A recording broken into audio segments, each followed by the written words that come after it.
Hello friends, मैं न्यास सिंह फिर से उमा कोचिंग के प्लेटफॉर्म पे आपका हार्दिक स्वागत एवं अभिनंदन करता हूं। आज हम बीएससी फर्स्ट ईयर के पेपर सेकंड जो कि रियल एनालिसिस है उसको स्टार्ट करेंगे।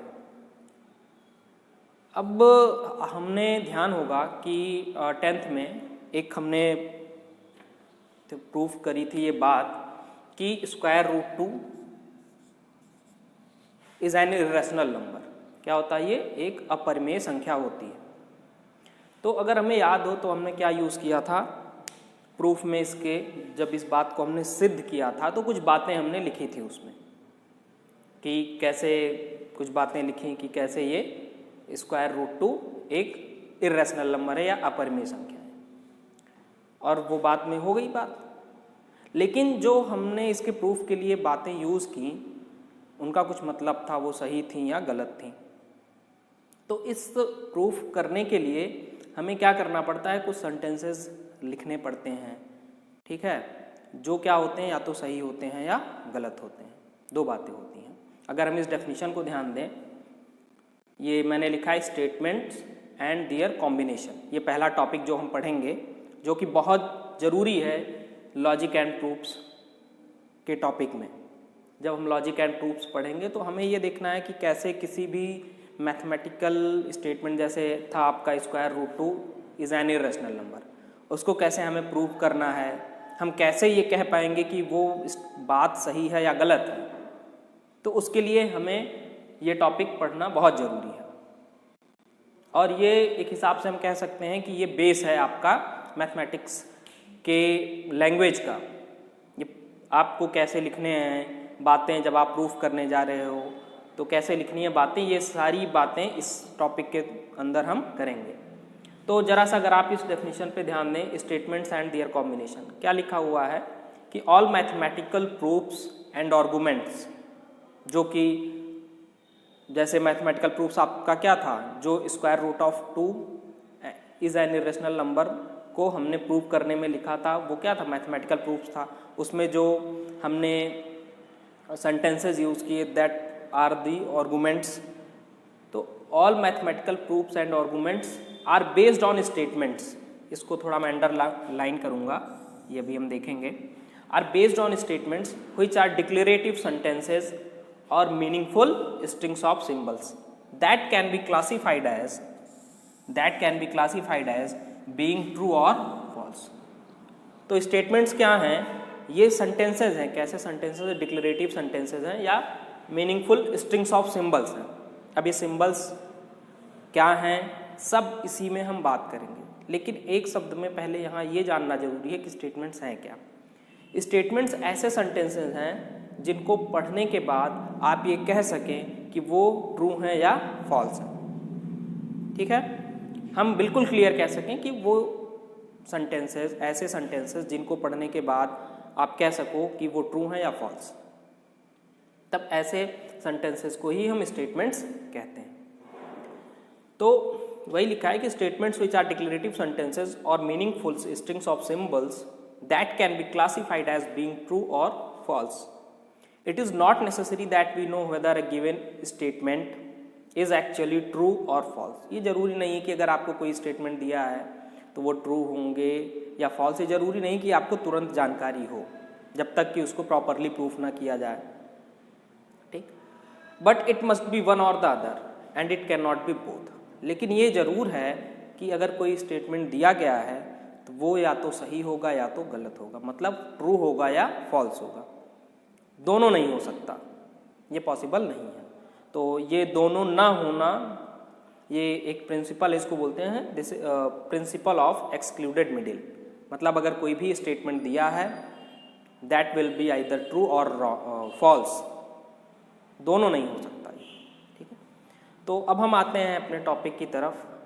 सबसे पहले हम स्टेटमेंट्स को समझते हैं, फिर हम देखते हैं कि कॉम्बिनेशन ऑफ स्टेटमेंट्स कैसे बनाएंगे हम, ठीक है, और धीरे धीरे फिर हम आगे बढ़ते हैं। तो सबसे पहले हम देखते हैं स्टेटमेंट्स क्या हैं, कैसे होते हैं, कुछ एग्जांपल्स करते हैं उसका।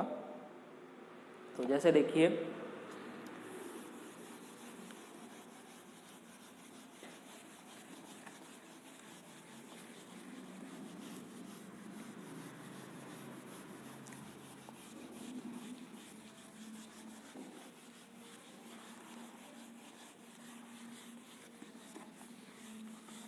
जैसे मैं एक आपको एग्जांपल दूं कि Virat Kohli is the best batsman in the world. जैसे मैं आपको एग्जांपल देता हूं कि विराट कोहली, ये मैं कुछ सेंटेंस लिख रहा हूं, Virat Kohli is the best batsman in the world. अब मैं पूछूं कि ये बात सही है या गलत है, ट्रू और फॉल्स के बारे में बात करूंगा, ये ट्रू है या फॉल्स है, ये जो बात लिखी हुई है, तो हम क्या कह सकते हैं? जो एबी डिविलियर्स का फैन होगा वो कहेगा नहीं, AB de Villiers is the best batsman in the world. जो सचिन का फैन होगा वो सचिन के बारे में बात करेगा, जो विराट कोहली का होगा वो कहेगा। तो आप अगर ध्यान से देखें तो सबका दृष्टिकोण, सबका पर्सपेक्टिव यहाँ पर अलग अलग है। कोई इस बात को ट्रू कह रहा है, कोई कह रहा है फॉल्स। तो ऐसे सेंटेंसेस स्टेटमेंट नहीं हो सकते। अगर कोई सेंटेंस, जैसे मैं दूसरा लिखूं कि square of two is equal to 4,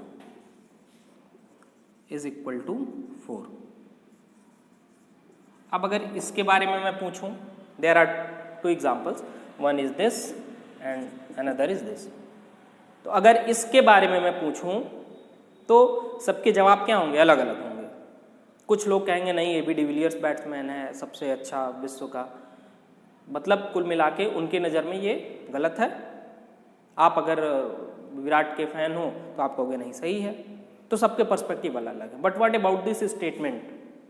अगर इस स्टेटमेंट के बारे में मैं पूछूं किसी से भी तो शायद कोई नहीं कहेगा कि ये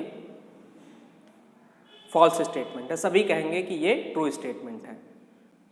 square of 2 is equal to 4। तो ये जो आपका सेंटेंस है ये स्टेटमेंट कहलाएगा, ठीक है।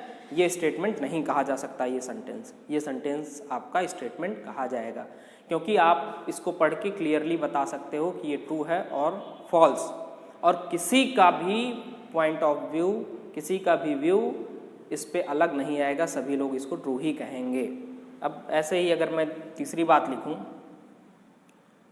2 इज इक्वल टू 4, तो इस पे क्या होगा? इस पे सभी लोग कहेंगे कि ये फॉल्स है, या इसको देख के ही आप तुरंत बता सकते हो कि ये फॉल्स है या ट्रू, जो कि ये फॉल्स है। अभी तो यहाँ पर ये क्या है? ट्रू है, और इसके बारे में आप कुछ भी कह नहीं सकते हो, और ये सबकी नज़र में फॉल्स होगा। तो ऐसे सेंटेंसेस जिनको आप पढ़ के तुरंत बता सको कि वेदर दे आर ट्रू और फॉल्स, तो ऐसे सेंटेंसेस को हम लोग बोलेंगे स्टेटमेंट्स, ठीक है। तो मैथमेटिक्स में हम जब किसी बात को प्रूफ करने जा रहे हैं, ठीक है, तो वहाँ पर हम स्टेटमेंट्स का यूज़ करते हैं। इसका यूज़ करते हैं स्टेटमेंट्स का, और उन्हीं स्टेटमेंट्स को हम एज अ लॉजिक कहते हैं, उन्हीं स्टेटमेंट्स को हम लॉजिक कहते हैं, क्योंकि ये ट्रू या फॉल्स होते हैं, ठीक है। उन्हीं स्टेटमेंट्स को हम कहते हैं लॉजिक। अब बात आती है, तो ये स्टेटमेंट क्लियर हो गया। तो ऐसे सेंटेंसेस, सच सेंटेंसेस जो आपको क्या करें, बिल्कुल पढ़ने पे आपको क्लियर हो जाए कि वो ट्रू हैं या फॉल्स, ऐसे सेंटेंसेस को हम लोग स्टेटमेंट्स कहेंगे, ठीक है। तो स्टेटमेंट या तो ट्रू होगा कोई भी स्टेटमेंट, या तो फॉल्स होगा, it can not be both, ठीक है ना। ऐसा नहीं होगा कि ट्रू फॉल्स दोनों हो जाए, ऐसा पॉसिबल नहीं। अब ऐसे स्टेटमेंट्स जो हमेशा ट्रू हैं, कुछ ऐसे स्टेटमेंट्स होते हैं जो हमेशा के हमेशा क्या होते हैं? ट्रू होते हैं, उनको हम लोग कहते हैं टॉटोलॉजी, ठीक। तो मैं लिख देता हूं इसको,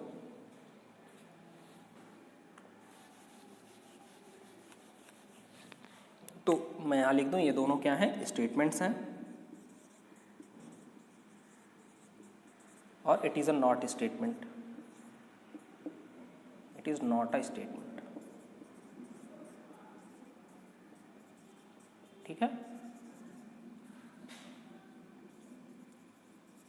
it is not a statement.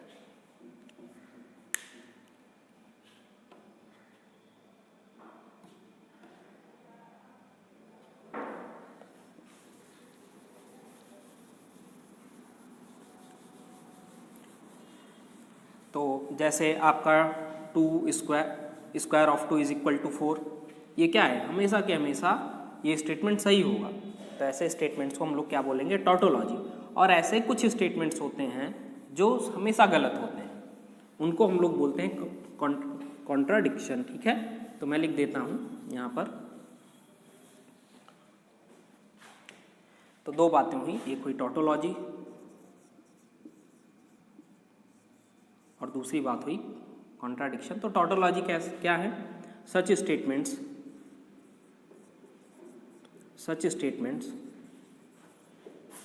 which are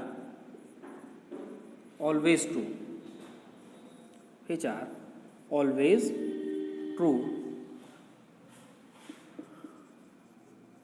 are known as tautology। ठीक है, फॉर एग्जाम्पल अगर हम लेना चाहें तो 2 square is equal to 4, 2/2 is equal to 1। ठीक है, ये सारे के सारे क्या है, टोटोलॉजीज है, क्योंकि ये हमेशा के हमेशा सही होंगे, ये ऑलवेज ट्रू। ठीक है, तो ऐसे स्टेटमेंट्स को हम बोलते हैं टोटोलॉजी। और कुछ ऐसे स्टेटमेंट्स होते हैं जो हमेशा के हमेशा क्या होते हैं, फॉल्स होते हैं, ऐसे स्टेटमेंट्स को बोलते हैं हम लोग कॉन्ट्राडिक्शन। ठीक है, जैसे ये देखिए, तो मैं इसकी भी डेफिनेशन लिख देता हूँ।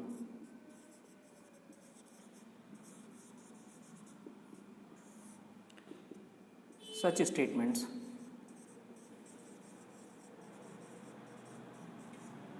statements which are always false are known as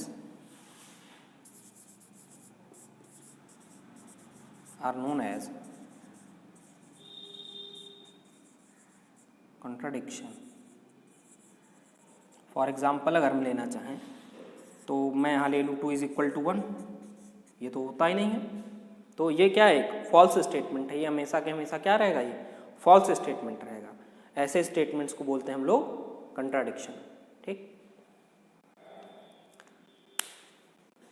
अब एक चीज़ थोड़ा सा हम आगे जब बढ़ेंगे तो हम यहाँ पर एक चीज़ ध्यान देंगे कि जैसे आप क्या करते हो, वेरिएबल्स यूज़ करते हो, कहाँ पर, जैसे आप एज प्रॉब्लम्स करते हो या कुछ भी ऐसा करते हो तो आप XYZ मान लेते हो, तो वेरिएबल्स यूज़ करते हैं इन जनरल। तो इसी तरीके से हम यहाँ स्टेटमेंट्स, कई टाइप के स्टेटमेंट्स होंगे, तो एक इन जनरल स्टेटमेंट्स के लिए हम लोग यहाँ पर कैपिटल लेटर्स का यूज़ करेंगे, इंग्लिश अल्फ़ाबेट के कैपिटल लेटर्स का यूज़ करेंगे, जैसे कैपिटल PQ, ABCD, RS जो भी हो। ठीक है, कैपिटल का यूज़ करेंगे। अगर हम यहाँ पर कैपिटल PQ इस टॉपिक के अंदर लिखेंगे तो that it is a statement. ठीक है, ये आप उसको स्टेटमेंट समझेंगे।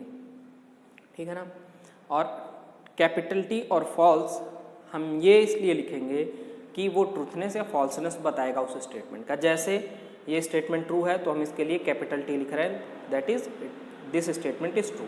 अब ये स्टेटमेंट फॉल्स है तो इसके लिए हम कैपिटल F रिप्रेजेंट करेंगे। तो ये एक सिंबल्स हैं। ठीक है, इन्हें आपको ध्यान रखना है, इन नोटेशंस को। ठीक, कि हम किसी भी स्टेटमेंट के लिए कैपिटल लेटर PQRS इनका यूज़ करेंगे या और भी ABCD, but T stands for true and F stands for false. ठीक, कि वो स्टेटमेंट को ट्रू या फॉल्स बताएंगे T और F रेस्पेक्टिवली। तो देखते हैं हम आगे।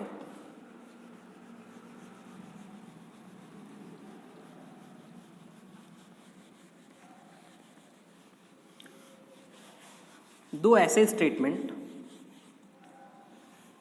जो साथ साथ सही भी हों, मतलब साथ साथ ट्रू भी हों और साथ साथ फॉल्स भी हों, ऐसे स्टेटमेंट्स को हम लोग बोलते हैं लॉजिकली इक्विवेलेंट स्टेटमेंट्स। तो पहले ये देख लेते हैं, लॉजिकली इक्विवेलेंट स्टेटमेंट्स।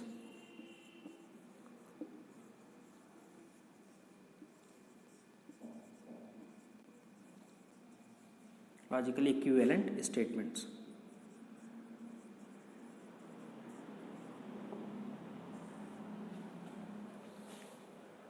तो two statements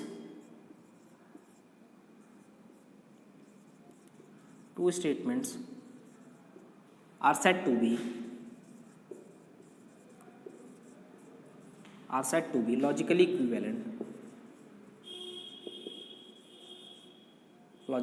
equivalent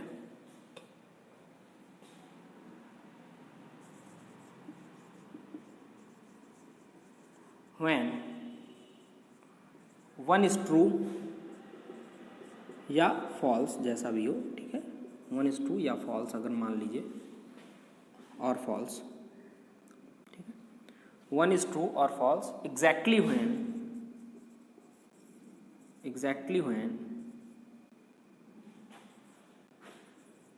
another is true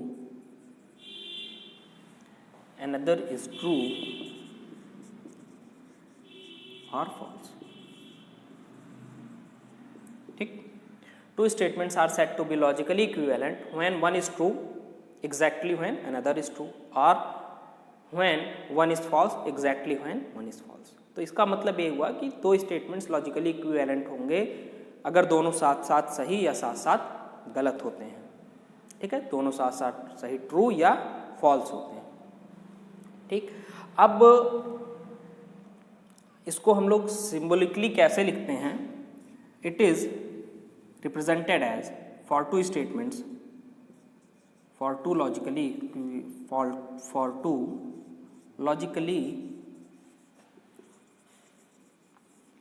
equivalent statements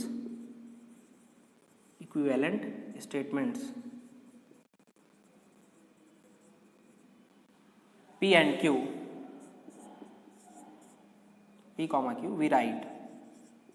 अब यहाँ पर मैंने जैसे अभी आपको समझाया था कि P और Q stands for some statements, ठीक, क्योंकि मैंने अभी आपको बताया था कि हम ऐसे नोटेशन लेंगे यहाँ पर। We write P is logically equivalent to Q, it stands for logically equivalent,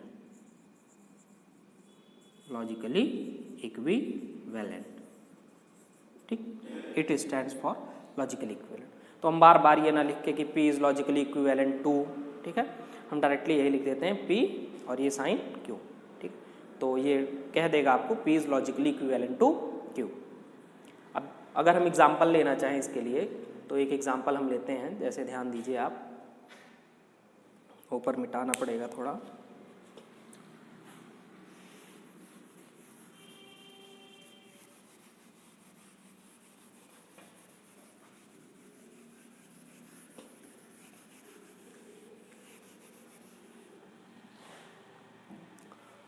X is Joe Biden, ये एक स्टेटमेंट हो गया, ठीक है, और दूसरा स्टेटमेंट मैंने लिखा X is 46th president of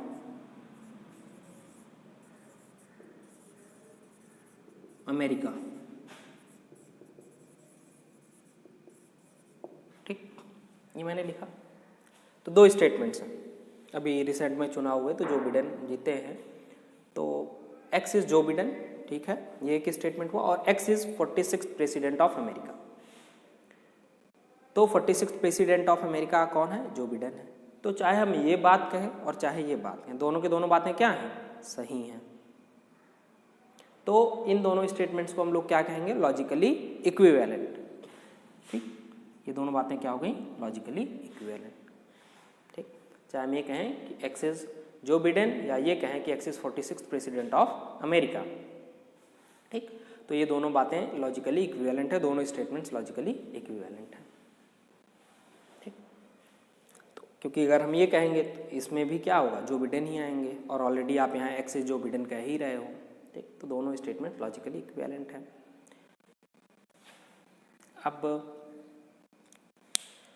अब हम बात करते हैं निगेशन ऑफ अ स्टेटमेंट, या पहले हम देख लेते हैं फंक्शनल रूल या ट्रुथ टेबल, ठीक है। तो ट्रुथ टेबल या फंक्शनल रूल क्या है? इसमें हम जैसे अब यहाँ पर आप अगर देखें तो यहाँ पर एक एक सिंगल स्टेटमेंट्स हैं, ठीक। तो अब हमें क्या करना है कि मान लीजिए कई स्टेटमेंट्स हम कंबाइन करें, ठीक, कई स्टेटमेंट्स का कॉम्बिनेशन हो जाए।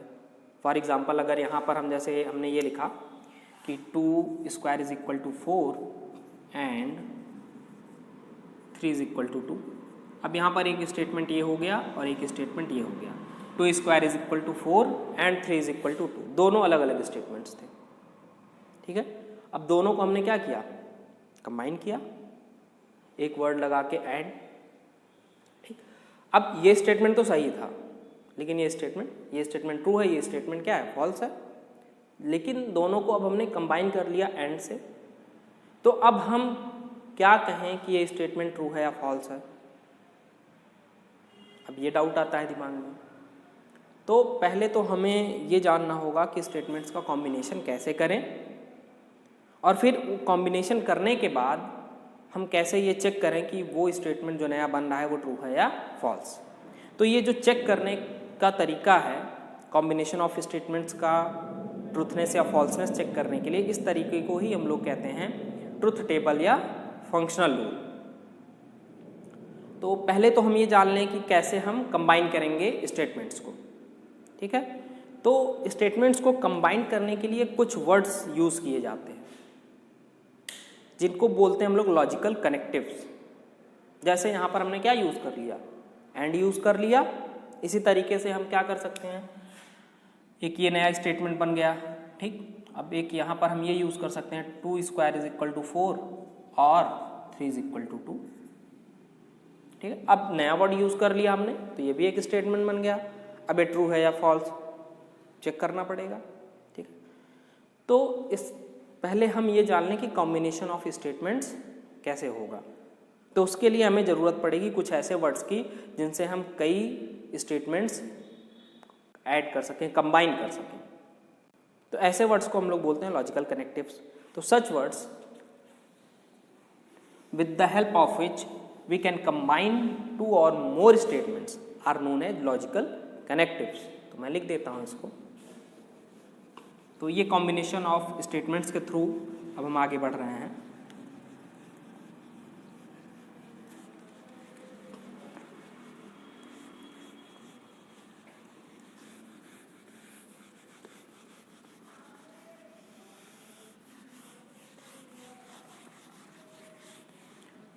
तो logical connectives,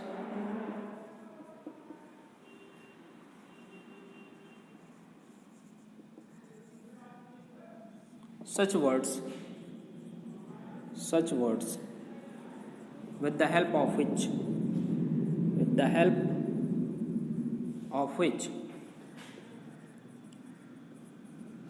we can combine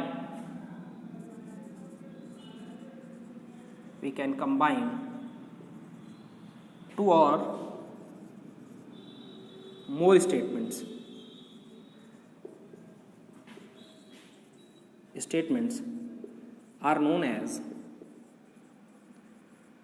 are known as logical connectives।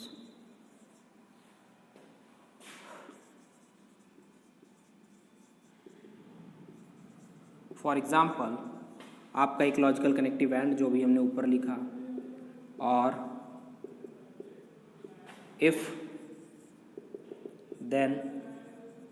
ठीक है, यहाँ पर कोई स्टेटमेंट लिखा जाएगा, फिर यहाँ पर स्टेटमेंट। तो इसको if dot dot then dot dot लिखा है हमने। It means that there will be a statement and there will be a statement, comma if and only. तो ये 4 लॉजिकल कनेक्टिव्स हैं जो हमें यूज़ करना है, या यही यूज़ ही होते हैं। ठीक, तो लॉजिकल कनेक्टिव्स ऐसे वर्ड्स हो गए जिनकी हेल्प से हम 2 या 2 से अधिक स्टेटमेंट्स को कंबाइन कर सकें। ठीक है, ऐसे वर्ड्स को हम लोग कहते हैं लॉजिकल कनेक्टिव्स। फॉर एग्जाम्पल, अब यहाँ पर जैसे हमने ये 2 square is equal to 4 and 3 is equal to 2, 2 square is equal to 4 और 3 इज इक्वल टू 2, तो ये स्टेटमेंट्स नए बन गए। अब इसमें एक चीज़ और ध्यान देना है, अगर हमने लॉजिकल कनेक्टिव्स का यूज़ करके एक नया स्टेटमेंट बनाया, मतलब एक कंबाइंड स्टेटमेंट बनाया, ठीक है, तो ऐसे स्टेटमेंट्स को बोलते हैं कंपाउंड स्टेटमेंट्स। ठीक, और उस कंपाउंड स्टेटमेंट में मतलब जिन स्टेटमेंट्स को हमने मिला के बनाया है, जैसे यहाँ पर 2 स्क्वायर, अब ये टोटल क्या हो गया, कंपाउंड स्टेटमेंट हो गया। ये टोटल क्या हो गया, कंपाउंड स्टेटमेंट हो गया। लेकिन जिन स्टेटमेंट्स को हमने मिला के बनाया है, या component of this combined statement या कंपाउंड स्टेटमेंट, जो हैं, जैसे यहाँ पर 2 स्क्वायर इज इक्वल टू 4 और दूसरा ये, इनको हम लोग बोलेंगे एटॉमिक स्टेट, ठीक है। तो a statement in which logical connective is used known as compound statements, ठीक है, और and statements which are combined are known as atomic statement, ठीक। दो बातें हो गई, कंपाउंड स्टेटमेंट और कंपाउंड स्टेटमेंट, और दूसरा क्या हो गया, कंपाउंड स्टेटमेंट क्या है, इसमें logical connective is used, connective is used. और आपका एटॉमिक स्टेटमेंट क्या है,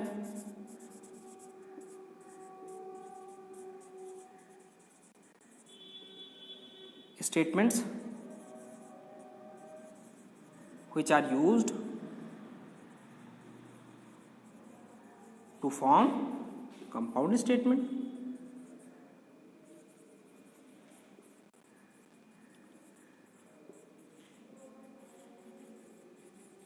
फॉर एग्जाम्पल यहाँ पर क्या है, ये अकेले एटॉमिक हैं, ये हुए, ये दोनों क्या हैं, एटॉमिक स्टेटमेंट्स हो गए, और ये पूरा का पूरा स्टेटमेंट क्या है आपका, कंपाउंड स्टेटमेंट है, कंपाउंड स्टेटमेंट है, ठीक। अब जब जैसे अब यहाँ पर आपको एटॉमिक स्टेटमेंट था तो आपने तो ये हमारा क्या हो गया, कंपाउंड स्टेटमेंट। अब एक चीज़ हमें देखनी है कि जो ये एटॉमिक स्टेटमेंट है इसके ट्रूथनेस और फॉल्सनेस हमें पता होगी, लेकिन जब हम लॉजिकल कनेक्टिव से कंबाइन कर दे रहे हैं तब कंपाउंड स्टेटमेंट जो होगा उसके ट्रूथनेस या फॉल्सनेस के बारे में क्या कंक्लूजन होगी। तो ये बातें तो हम अभी जानेंगे जब डेफिनेशन ऑफ लॉजिकल कनेक्टिव पढ़ेंगे तब, लेकिन उससे पहले छोटी छोटी बातें हैं एक आध वो जान लेते हैं। जैसे कि आपका फंक्शनल रूल या ट्रुथ टेबल क्या है, ये मैंने आपको बताया क्या है, द मेथड या the rule by which we can determine whether a compound statement is true और false is known as functional rule और ट्रुथ टेबल। अब इसे ट्रुथ टेबल क्यों कहते हैं ये देखिए, हम बताते हैं आपको। इसमें क्या करते हैं हम, जैसे कई कंपाउंड स्टेटमेंट दिए हैं, जैसे दो जुड़े हैं तो उसमें दो स्टेटमेंट्स होंगे पी और क्यू, ठीक है, तो उनका एक कॉलम बनाते हैं और कंपाउंड स्टेटमेंट का अलग कॉलम बनाते हैं। जैसे मैं आपको दिखाता हूँ,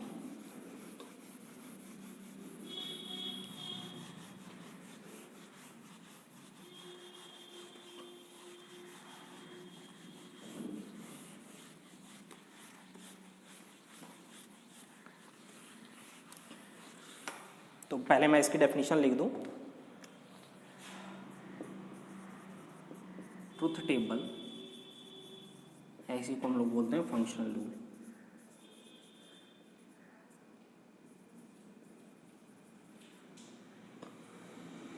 A rule by which we can determine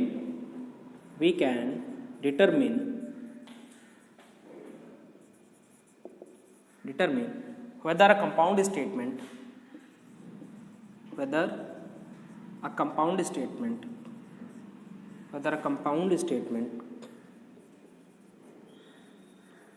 is true or false,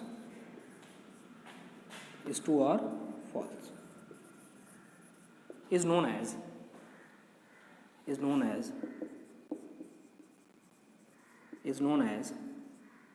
functional rule, ठीक है, फंक्शनल रूल या इसी को ट्रुथ टेबल भी कहते हैं। अब इसमें टेबल वर्ड यूज हुआ है, इसमें क्या करेंगे, जैसे दो स्टेटमेंट आपके पी और क्यू दिए हैं, ठीक, तो हम क्या करेंगे, पी क्यू के लिए टेबल बनाएंगे क्योंकि कॉम्बिनेशन होंगे। अब जैसे यहाँ पर पी और कोई भी लॉजिकल कनेक्टिव यूज करके जो भी अब यहाँ पर है वो अभी नहीं पता, ठीक है, अभी क्वेश्चन मार्क में लिख देता हूँ, अभी आगे बात करेंगे। तो ये कंपाउंड स्टेटमेंट बन जाएगा। अब पी क्यू, पी ट्रू हो, क्यू ट्रू हो, पी ट्रू हो, क्यू फॉल्स हो, भाई कई कॉम्बिनेशन बन सकते हैं, टोटल 4, ये फॉल्स हो, ये ट्रू हो, दोनों के दोनों फॉल्स हो, अब ऐसी कंडीशन में जो आपका स्टेटमेंट बन रहा है, ये कंपाउंड स्टेटमेंट, अब जो भी हो यहाँ लॉजिकल कनेक्टिव, अभी हम आपको एग्जांपल देंगे, ये ट्रू हो रहा है या फॉल्स, ऐसा कंक्लूजन हम इजीली निकाल सकें तो उसके लिए हम टेबल बनाते हैं। क्या करते हैं टेबल में कि हम ये जो एटॉमिक स्टेटमेंट्स हैं उनकी ट्रूथनेस या फॉल्सनेस का कॉम्बिनेशन बनाते हैं और फिर कंपाउंड स्टेटमेंट को निकालते हैं कि वो ट्रू होगा या फॉल्स ऑन द, जो कि क्या होगा, जो अभी हम आपको लॉजिकल कनेक्टिव की डेफिनेशन बताएंगे उसके बेसिस पे होगा, ठीक है, क्योंकि उसी से हम कंपाउंड स्टेटमेंट बना ही सकते हैं। तो ये बात हो गई, ठीक। तो a rule by which we can determine whether a compound statement is true और false is known as functional rule, ठीक। तो इसमें हम क्या करेंगे, टेबल बनाएंगे और टेबल की हेल्प से हम कंक्लूजन निकालेंगे कि जो कंपाउंड स्टेटमेंट बन रहा है वो ट्रू होगा या फॉल्स। अब एक डेफिनेशन आती है negation of a statement, negation of a statement.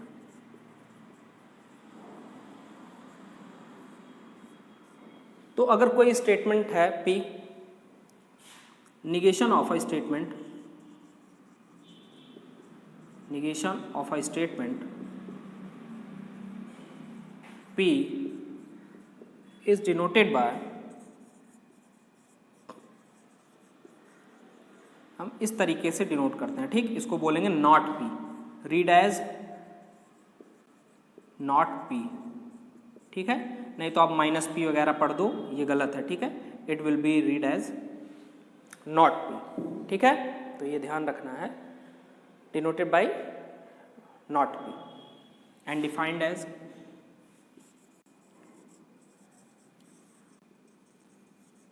अब यहां पर ये देखिए, अगर P ट्रू है तो निगेशन ऑफ P क्या होगा, फॉल्स, और अगर P फॉल्स है तो निगेशन ऑफ P ट्रू होगा।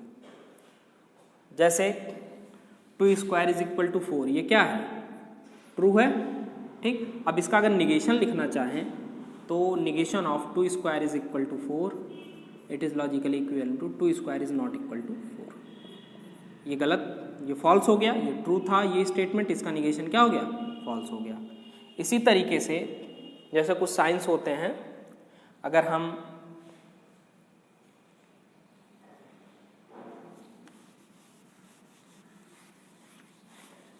इसी तरीके से कुछ साइन होते हैं, जैसे 3 is less than or equal to 4। अब इसका निगेशन अगर हमें लिखना है तो ये हम पहले बाहर लिखते हैं। अब जब ये निगेशन क्या था, ये स्टेटमेंट आपका ट्रू था तो फॉल्स होना चाहिए इसका निगेशन, तो it is logically equivalent to 3 is strictly greater than 4।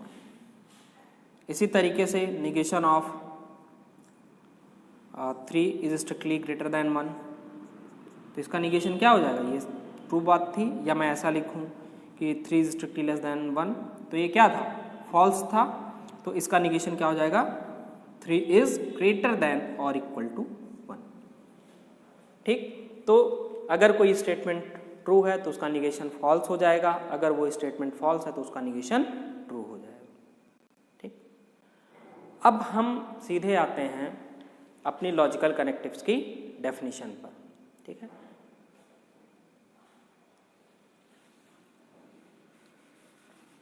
तो ये आप नोट कर लीजिए।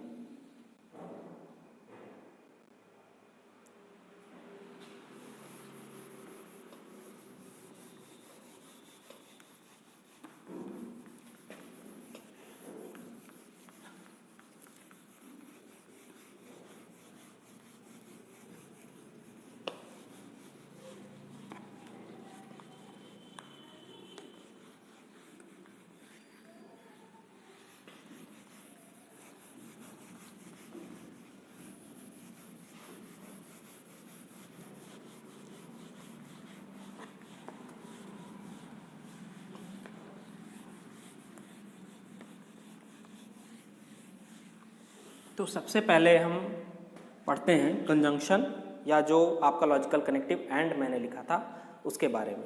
तो उसको कंजंक्शन भी बोलते हैं हम लोग, conjunction,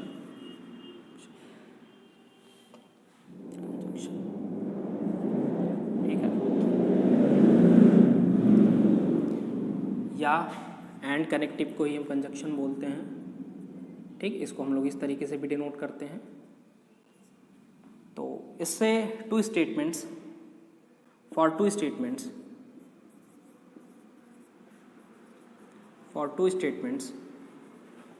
P, Q, the compound statement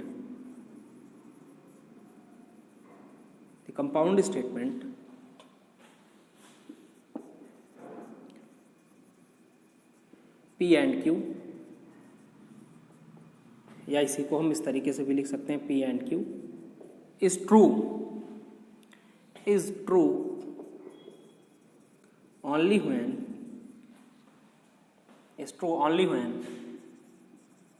both P, Q are true, otherwise false.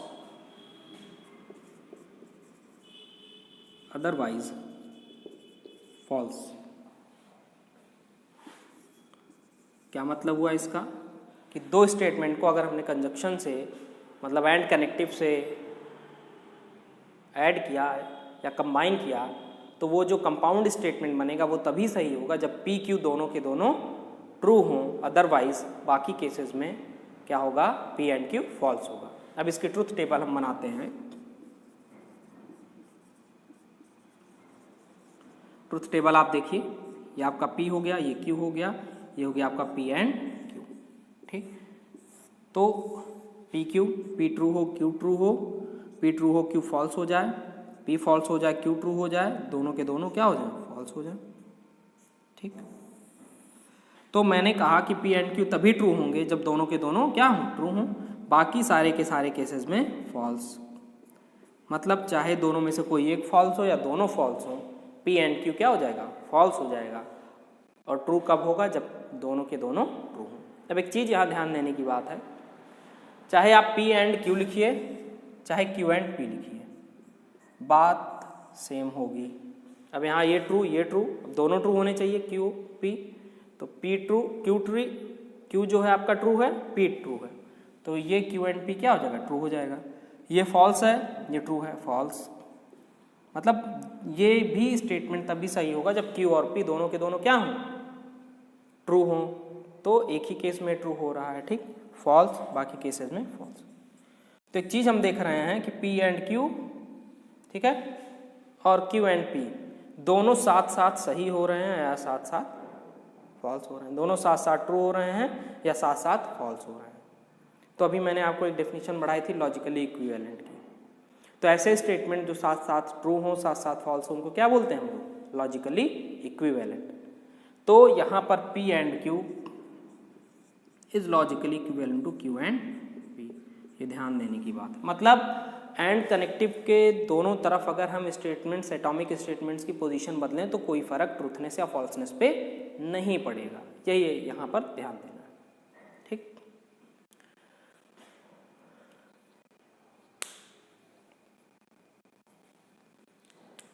और अगर यहाँ पर ध्यान दें, हम एक एग्जांपल और लेना चाहें तो जैसे आपका स्टेटमेंट P है और ये आपका क्या है, नॉट P है। अब इन दोनों को हम साथ लेना चाहें P and नॉट P, ठीक। तो इसको आप एज ए Q ट्रीट करो, ठीक है, इसको आप एज ए Q ट्रीट करो, ठीक है, एज ए Q ट्रीट करो। तो ये ट्रू होगा तो ये क्या होगा, फॉल्स होगा, ये फॉल्स होगा तो ये ट्रू। दो ही पॉसिबिलिटी है क्योंकि एक ही स्टेटमेंट है P, जो पेरेंट स्टेटमेंट है वो एक ही है P। तो अगर ये ट्रू होगा तो ये फॉल्स होगा, ये फॉल्स होगा तो ये ट्रू, जैसा कि अभी हमने नेगेशन की डेफिनेशन में पढ़ा। अब P and Q या नॉट P ये तभी सही होगा जब दोनों के दोनों स्टेटमेंट सही हो, अदरवाइज फॉल्स होगा। तो यहाँ पर तो ऐसी कोई कॉम्बिनेशन आ ही नहीं रहा है कि P और ये वाला स्टेटमेंट दोनों के दोनों साथ में ट्रू हो, ऐसा कोई कॉम्बिनेशन तो यहाँ पर दिख नहीं रहा। एक ट्रू है तो दूसरा फॉल्स, एक फॉल्स है तो दूसरा ट्रू। तो फाइनली हो क्या गया, ये हमेशा के हमेशा स्टेटमेंट क्या हो गया, फॉल्स। तो ऐसे स्टेटमेंट्स जो हमेशा के हमेशा फॉल्स हों उनको क्या कहते हैं, कॉन्ट्राडिक्शन। तो here P and not P is an example of contradiction, ठीक। तो नोट कर लीजिए आप।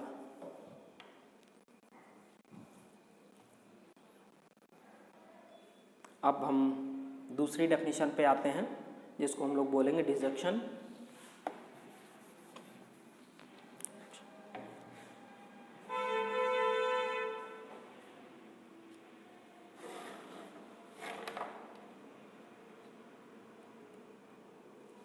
तो देखिए तो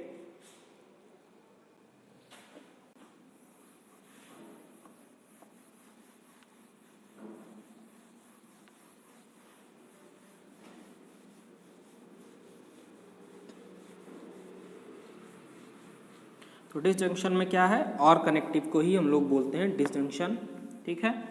उसकी डेफिनेशन क्या होगी ये देखते हैं। तो दो स्टेटमेंट P Q जो कि और कनेक्टिव से ऐड होने के बाद कंपाउंड स्टेटमेंट बनाते हैं P और Q, ये तभी फॉल्स होंगे जब P Q दोनों के दोनों क्या हों, फॉल्स हों, अदरवाइज ट्रू होंगे।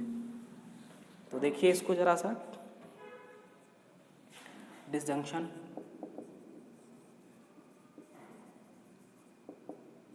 और कनेक्टिव का नाम है ये, तो आपको इतना ही ध्यान रखना है कि और कनेक्टिव है क्या। इसको हम लोग इस नोटेशन से लिखते हैं। तो P Q two statements for two statements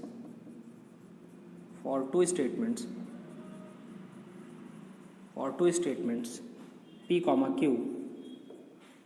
P और Q या compound statement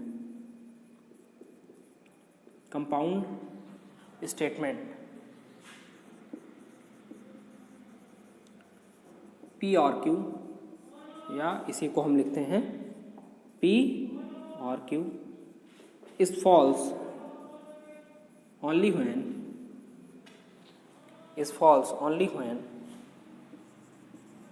both P comma Q are false, otherwise true।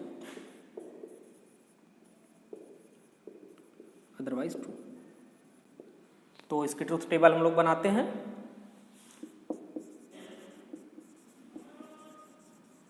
या फंक्शनल रूल, जो भी आप कहना चाहिए, P कॉमा Q, ये हो गया आपका P और Q। तो आप बिल्कुल कहीं आपको नहीं जाना है, जो मैंने यहाँ पर लिखा है उसी पे ध्यान रखिए। P और Q कब फॉल्स होगा, जब P Q दोनों के दोनों फॉल्स हों, अदरवाइज क्या होगा, बाकी सारे केसेस में P और Q ट्रू होगा।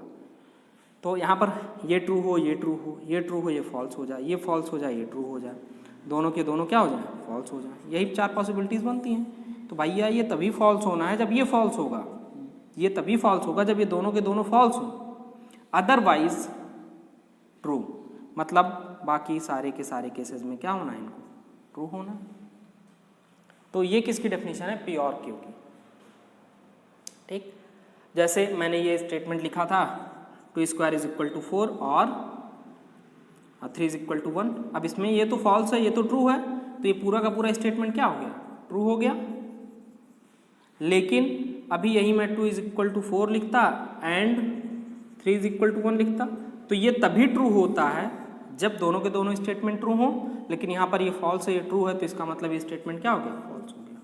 तो अब आपको इन दोनों एग्जाम्पल से दिख रहा होगा अंतर, कि जो और कनेक्टिव है एंड कनेक्टिव, दोनों के बीच में अंतर क्या है, ठीक। अब यहाँ पर भी हम देख सकते हैं कि अगर Q और P की पोजीशन बदल दी जाए तो कोई फर्क नहीं पड़ने वाला। Q और P लिखा हमने, तो भैया Q भी ट्रू। अब देखो ये तभी फॉल्स होगा जब Q और P दोनों के दोनों फॉल्स हों, तो यहाँ पर Q और P दोनों फॉल्स हैं तो फॉल्स हो गया, बाकी केसेस में ट्रू। तो जब जब ये ट्रू हो रहा तब तब ये ट्रू हो रहा, जब जब ये फॉल्स हो रहा तब तब ये फॉल्स हो रहा। इसका मतलब P और Q is logically equivalent to Q और P, ठीक। अच्छा एक चीज़ ध्यान दीजिए, अगर दो स्टेटमेंट्स की ट्रुथ टेबल सेम आती है, बट बशर्ते कि यहाँ कॉम्बिनेशन सेम हो, दोनों में लिया गया हो। पता लगा अभी यहीं पर हम देखिए ट्रुथ और ये उल्टा सीधा कर देते, फॉल्स फॉल्स ऊपर कर देते, इसको नीचे कर देते, तो ये वाला फॉल्स यहाँ चला जाता, ट्रू यहाँ चला आता। तो इस कॉम्बिनेशन को देखते हुए ये ध्यान में रखना है, इन कॉम्बिनेशन को देखते हुए अगर दो स्टेटमेंट्स की ट्रुथ टेबल सेम आती है, और ट्रुथ टेबल सेम आने का यही मतलब हुआ कि दोनों साथ साथ ट्रू हो रहे हैं, साथ साथ फॉल्स हो रहे हैं, तो ऐसे स्टेटमेंट्स को हम क्या कहेंगे, लॉजिकली इक्विवेलेंट। वही बात हुई, ठीक है, चाहे आप इधर से कहिए इस तरीके से, चाहे बेसिक डेफिनेशन से कहिए, ठीक है। तो आपको दिमाग में ये भी रखना है कि एटॉमिक स्टेटमेंट्स के कॉम्बिनेशन को देखते हुए, मतलब सेम कॉम्बिनेशन लेते हुए, अगर दो कंपाउंड स्टेटमेंट्स का ट्रुथ टेबल सेम आता है तो ऐसे स्टेटमेंट्स भी लॉजिकली इक्विवेलेंट कहे जाएंगे। वो वही बात हुई, क्योंकि दोनों साथ साथ ट्रू साथ साथ फॉल्स हो रहा। तो ये हो गई डिसजंक्शन की डेफिनेशन। अब थोड़ा सा हम लोग एक्सरसाइज कर लेते हैं, तब आगे बढ़ते हैं। कुछ एग्जांपल्स कर लें।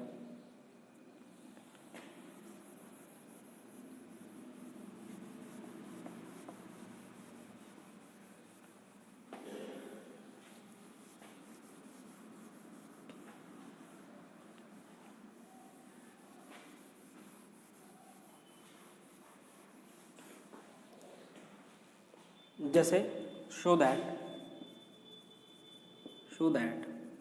पहला, नॉट P और Q is logically equivalent to not P and not Q। दूसरा, not P and Q is logically equivalent to not P और नॉट Q। तो मतलब क्या हमने किया है, जो ये स्टेटमेंट्स थे P और Q और P एंड Q, इनका निगेशन निकाला है। तो इनका निगेशन इसके बराबर, मतलब इसके लॉजिकली इक्विवेलेंट होगा, ये हमें दिखाना है। तो फाइनली हम क्या दिखा दें कि इसकी और इसकी ट्रुथ टेबल सेम है, तो हमारा काम हो जाएगा। तो सबसे पहले इसको दिखाते हैं, फिर इसको दिखाते हैं।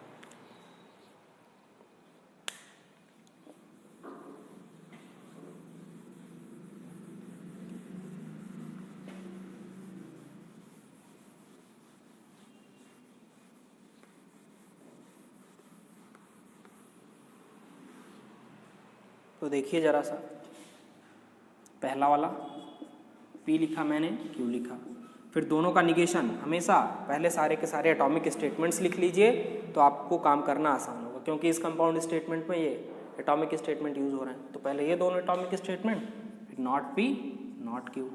अब आप कंपाउंड स्टेटमेंट लिखो P और Q। अब नया वाला एटॉमिक स्टेटमेंट क्या बना, नॉट P और Q, और फिर यहाँ पर बना not P and not Q। तो इतनी इतनी चीज़ें आपको लिखनी होगी। अब आपको लॉजिकली इक्विवेलेंस इन्हीं दोनों में चाहिए। अगर दोनों की ट्रुथ टेबल सेम आती है, दोनों साथ साथ ट्रू या फॉल्स होते हैं, तो आपका काम हो गया। तो सबसे पहले मैं लाइन बना देता हूँ, अदरवाइज प्रॉब्लम होती है देखने में। एक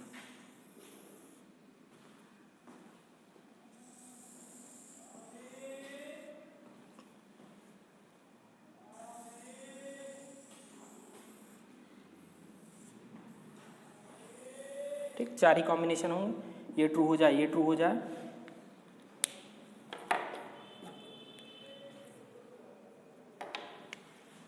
ये ट्रू हो जाए, फॉल्स हो जाए, ये फॉल्स हो जाए, ट्रू हो जाए, दोनों के दोनों क्या हो जाए, फॉल्स हो जाए।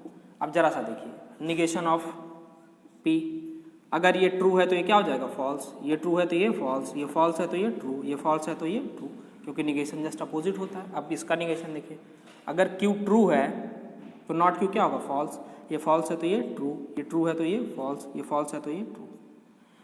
अब P और Q देखिए, ये तभी फॉल्स होता है जब दोनों के दोनों क्या हो, फॉल्स हो। इस केसेस में फॉल्स होगा, बाकी सारे केसेस में ये ट्रू हो जाएगा। अब देखिए, ये एटॉमिक स्टेटमेंट हो गया, और ये कंपाउंड निगेशन लगाने के बाद, तो इसका निगेशन, अगर ये ट्रू है तो ये क्या होगा, फॉल्स होगा, ये ट्रू है तो ये फॉल्स होगा, क्योंकि अब इस स्टेटमेंट का निगेशन है ना, और ये ट्रू है तो ये फॉल्स, ये फॉल्स है तो ये ट्रू। अब आप इस पे आइए, not P and not Q। ये देखिए, इसको as a statement, single statement treat कीजिए, इसको एज ए सिंगल स्टेटमेंट, मतलब as a atomic statement treat करो आप। अब मान के चलो, अगर ये आप इसको एज ए R लो, इसको एज ए S लो, तो ये क्या लिखा है, R एंड S। तो दो स्टेटमेंट एंड कनेक्टिव से जुड़े हो कब सही होते हैं, जब दोनों के दोनों क्या हो, सही हो, अदरवाइज फॉल्स। तो दोनों के दोनों सही कहाँ हैं, यहाँ पर सही हैं, तो ये यहीं पर खाली ट्रू होगा। बाकी देखिए, कहीं भी ऐसा कॉम्बिनेशन नहीं मिल रहा है जहाँ पर ये दोनों के दोनों स्टेटमेंट साथ में ट्रू। बाकी केसेस में क्या हो गया, फॉल्स हो गया। अब देखिए, इन दोनों को ध्यान से देखिए, इन दोनों की ट्रुथ टेबल बिल्कुल सेम आ रही है। इसका मतलब ये हुआ कि ये दोनों के दोनों स्टेटमेंट क्या है, लॉजिकली इक्विवेलेंट है। ठीक, तो that means you have shown that not P or Q is logically equivalent to not P and not Q. Similarly आप ये दिखा सकते हो दूसरे वाले स्टेटमेंट को, बस आपने क्या करना है, डेफिनेशन बदल देनी है। यहाँ पर एंड की डेफिनेशन लगानी है, यहाँ पर एंड की और यहाँ पर और की, बस खाली आपको इतना करना है। तो आप ये करिए, फिर हम नेक्स्ट लेक्चर में आपको तीसरे लॉजिकल कनेक्टिव इफ़ देन, चौथे logical connective if and only if के बारे में बताएंगे, एग्जाम्पल्स देंगे ढेर सारे, और फिर उसके आगे हम और थोड़ा सा अपने लॉजिक एंड प्रूफ्स में बढ़ेंगे। धन्यवाद।